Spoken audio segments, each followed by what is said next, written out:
Request sent. Hi, my name's Commander Pausanias, and I'm here today. I'm going to try and show you how my graphics settings work in VR.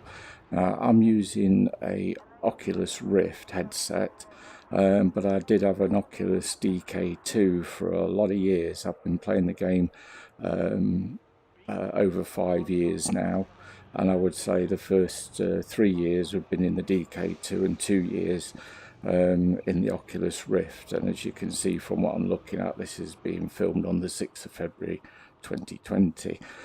What I'll do first is I'll go straight through the graphics settings so that you can see those at the beginning of the video, and then what I'll do is I'll go into a bit more detail after that. So let's get into the graphics settings. Options, graphics. Right, now just as a byline on the display, I've got mine set to 1280 by 768 and windowed. Now, if I can do this, I'll show you.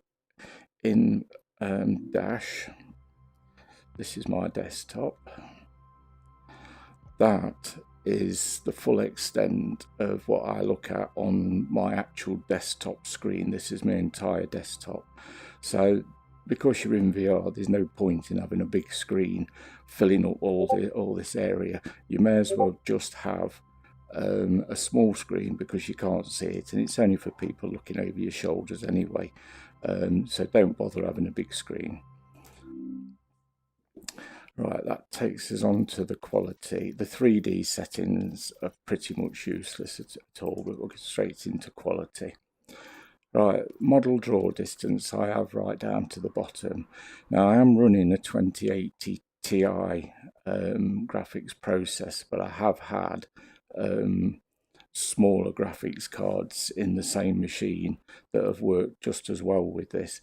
And with you working in VR, there's a limit to how much you can actually, how much quality you're actually going to see with the headset. So there's no point in maxing everything out if it doesn't need maxing out, because it's just using up processing power, which is just a waste of time. So on the model draw, I've got that down to 0. Texture quality high, shadow quality ultra. Now that creates good shadows within the game. If you want a bit of extra processing power, turn that off. All that means is you won't get any shadows, but I like the shadows. I like seeing them moving across the interior of the ship as you move past suns and things like that. Bloom, you want that off. It's a waste of time. Blur also off, again a waste of time. Anti-aliasing, I've found over, and I've been using these settings for a good 3 years now. Anti-aliasing off, it has got these settings, but in VR they have very little effect. Super sampling at 1. Now what that does in the main is, the only thing I notice it changes is the quality of the text and the sharpness of the graphics as such. There's no point in setting it any higher than 1 because it just slows your processor down, and I notice I get quite a bit of judder. If you are getting juddering in VR, then altering this setting to a slightly lower setting might be the thing to fix that problem. Ambient occlusion, again, off. Environment quality I have set to ultra because I like to get the best quality that I can get. FX quality high, same reason. Depth of field off. It doesn't make. I've tried all the settings and it doesn't seem to make any difference to the quality. Material quality ultra again. Now then, HMD quality. This one does make a difference. I've got mine set on 2 because the graphics card will take it. But again, if you're getting juddering, then go into one of the other settings on here will help sort out your the juddering. But it's best to have it set as high as possible. Galaxy map quality I just have on high. Terrain quality ultra. I like to be able to see the quality of the planets. Terrain level of detail blending, again ultra. Terrain work is set to maximum. Terrain material quality ultra. Terrain sampler quality ultra. Jet cone quality ultra. Volumetrics I've got on low because, again, I've tried the other settings and it doesn't seem to make a jot of difference to what you see in the VR headset, so there's no point in using your processor up.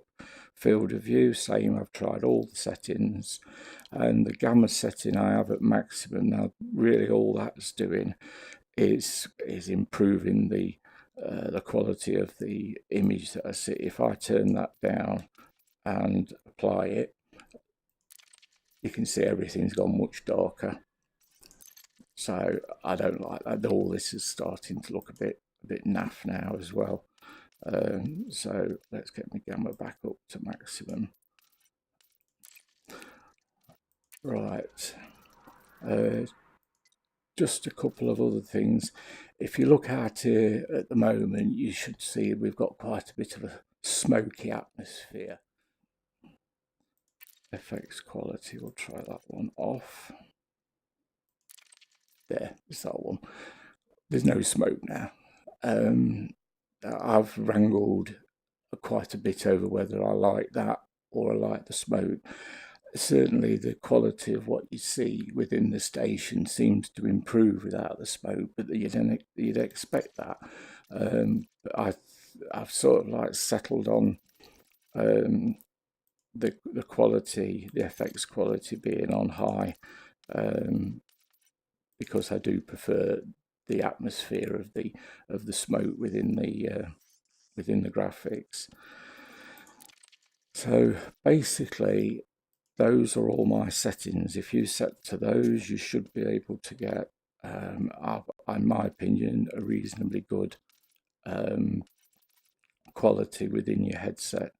Now, what I'm going to do now is you could end the video there, and let's see, put those settings in and see what you get. And I've played around with these for a long time, and those are the best settings that I've found. And like I say, I've not changed those settings for quite some time now. Now then, if we carry on to a bit more of the video, you'll notice that I've got a green HUD. Now, a long time ago, somebody said to me that because your screen is RGB, that a green-based or a red-based or a blue-based colour scheme is going to work better than Frontier's orange, which I have tried to get on with many times, but I just keep coming back to this green. Now, this green that I use is shows up hostiles in red, but what you also get with this particular mix of colour is colour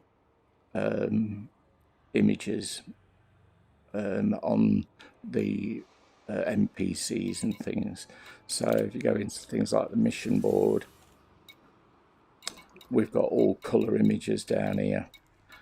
Yeah, sure, there's a slight green tinge in them, but by and large they are green. Now, I've tried for ages and ages to get the right balance on that, and I finished up with that mix. Now then, what I'm going to show you now is how I got to that. Right, what I've got here is some a folder that's got some aliases in it and things like that. Now then, this is Elite's original files. For God's sake, take a copy of these files before you start to do anything, because if you ever need to reset them back again, you will need these settings. So this is the config folder, which is quite complicated, and to be honest, I've not really done anything with that one. This is the graphics configuration override. That's all it is. It's going to keep wanting me to put that up, but let's ignore it. Right, so that's all that's in the graphics configuration override for Elite. Now, what I've done,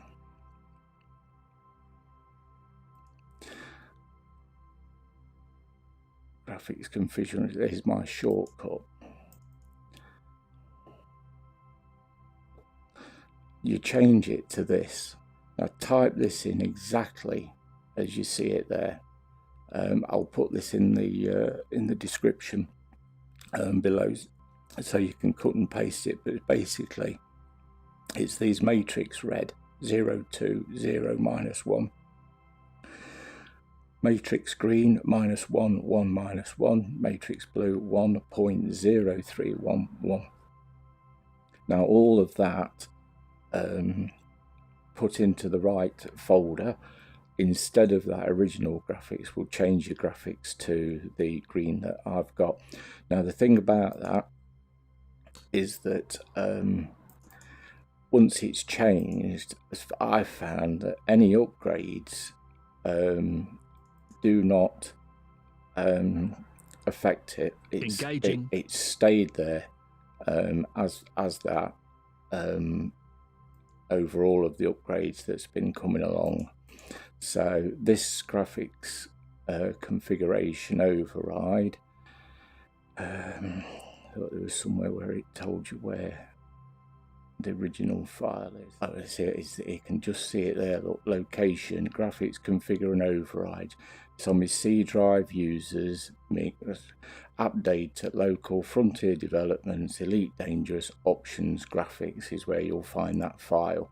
But like I say, before you change it to this one, make sure you take a copy and put it in a folder safe somewhere for future reference.